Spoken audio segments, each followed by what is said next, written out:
बोलिए शिव महापुराण की जय हो, शिव परिवार की जय हो।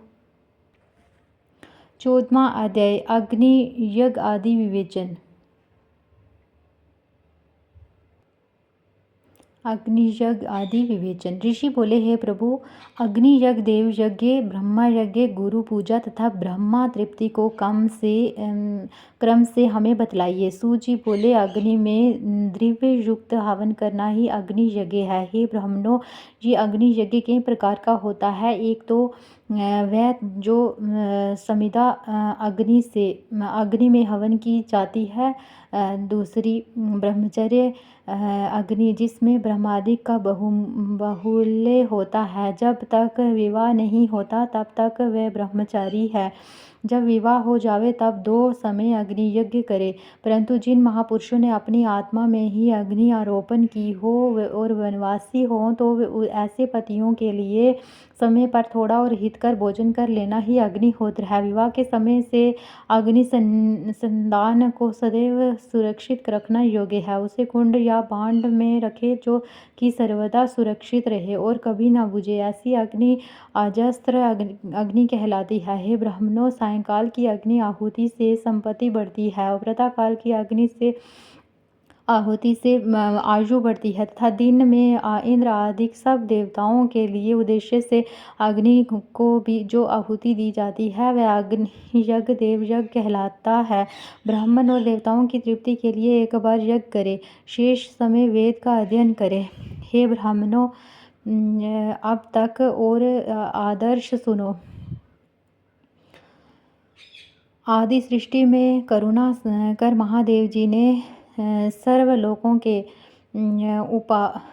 उपकार अर्थ सर्व औषधियों की औषधि पर प्रथम अपना वार अर्थात आदित्यवार बनाया और पुनः सप्ताह के शेष 6 दिनों को उनके गुणों के अनुसार उनकी वैसी रचना की। उन्होंने प्रत्येक दिन का उसका देवता और उसका फल नियत किया तथा जिससे आरोग्य, संपत्ति, व्याधि नाश,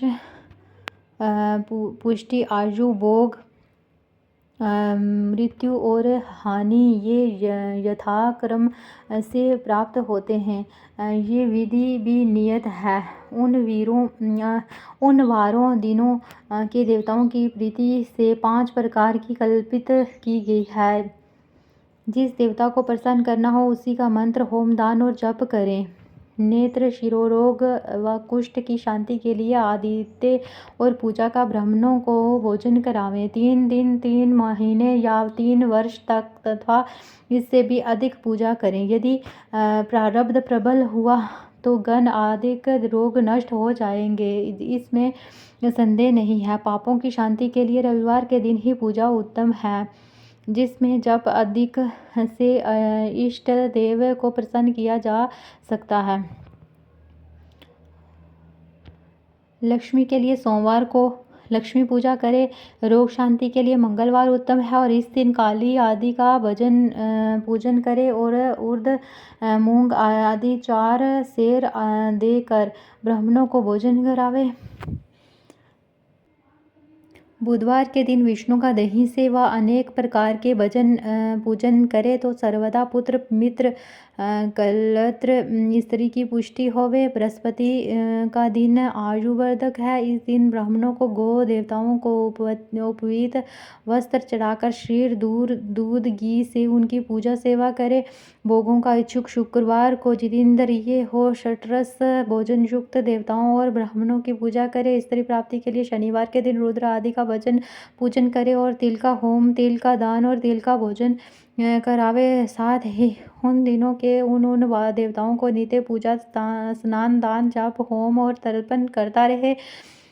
देश, काल, पात्र का विचार कर जो श्रद्धा सहित इन वारों के नियम का पालन करता है उसे इस देवोपासन द्वारा सब कुछ प्राप्त हो जाता है। ब्राह्मणों को मंत्र पूर्वक और शूद्रों को मंत्र विधि से पूजन करना योग्य है। धन अभाव हो तो तप से देवताओं की उपासना करे, धनी हो तो धन से पूजा करे, परंतु जो कुछ करे श्रद्धा से करे। फिर तो उसके इस प्रकार करते रहने से समय अनुसार उसे ज्ञान की प्राप्ति हो। हो जाएगी। जो ब्राह्मण इस अध्याय को पढ़ेंगे और दूसरों को सुनाएंगे उन्हें देव यज्ञ का फल प्राप्त होगा। इति श्री शिव महापुराण विद्वेश्वर संहिता का 14वां अध्याय समाप्त। बोलो शिव शिव परिवार की जय हो। बोलो शिव महापुराण की जय हो।